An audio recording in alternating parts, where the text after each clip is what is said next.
Okay, last two questions on this page. So prove tangent plus cotangent is equal to secant times cosecant. All right, now if you look at this question, kind of both sides are kind of equal. There's not one side that you're like, oh my God, that looks atrocious.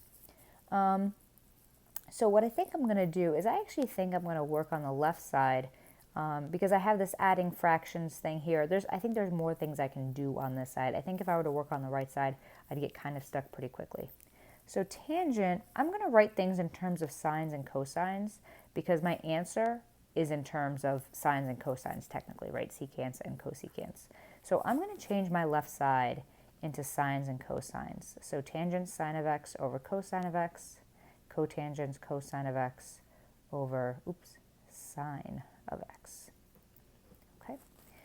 We have two fractions and we're adding them, so we just got to get common denominators. So on my left side, I'm going to give myself a sine of x because that's what it's missing from that second part of this fraction. So, and on my right side, I'm going to give it a cosine of x because that's what it's missing from the denominator of the first. Okay, you give the other what the other one's missing.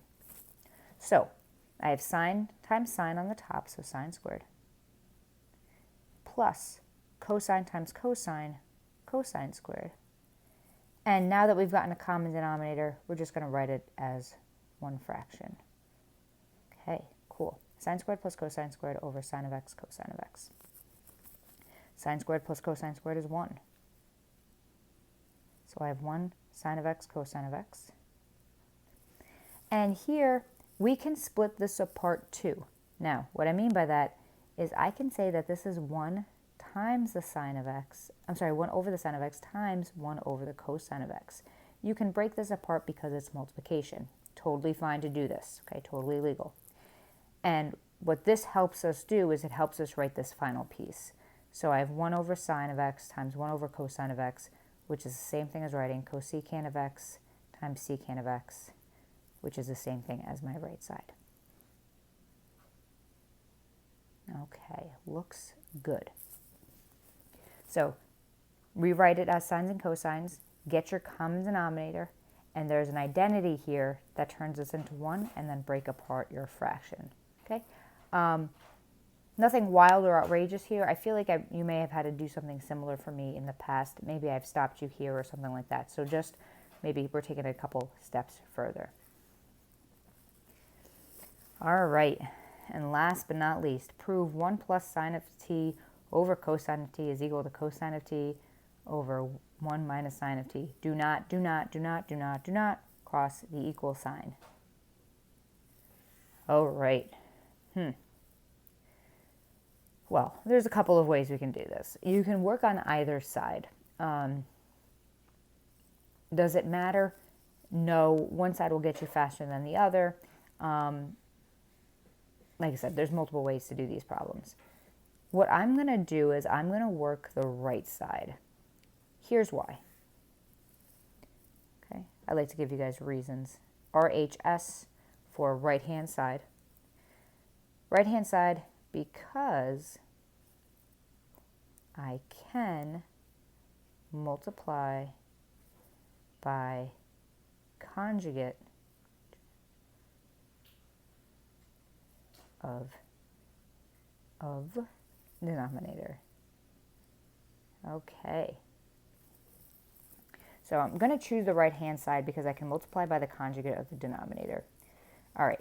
Now, this is a strategy we use sometimes. It doesn't come up that often, but it's kind of a neat one that you can do if you're really at a loss. This is like worst case absolute scenario. You're just stuck beyond all compare. So I'm going to multiply the top and bottom of this fraction by the conjugate of the denominator. And a conjugate is the same pieces, 1 in the sine of t, we just change the sign in the middle. All right, so that's what that's going to look like. So there's nothing to multiply here on the bottom of the left-hand side, so that's why I chose the right-hand side, multiplying by the conjugate, 1 plus sine of t. Keep the outside pieces, change your sign, S-I-G-N. Okay, so on top, I'm going to have cosine of t I'm not going to multiply this through, and I'll explain why in a second.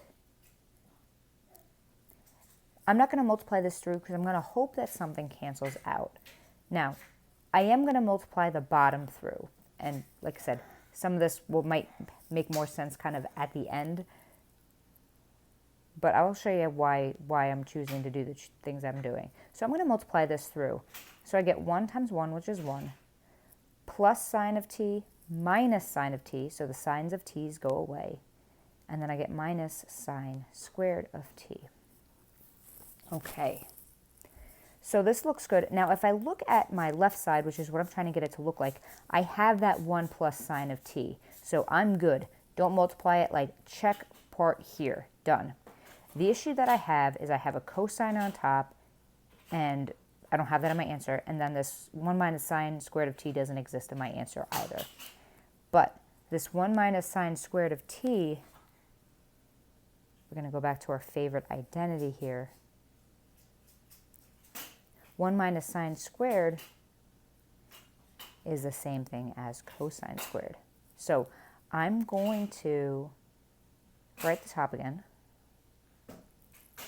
And then I'm going to rewrite the bottom as just cosine squared from that identity. Cosine t. All right, now I have a cosine on top and 2 cosines on the bottom.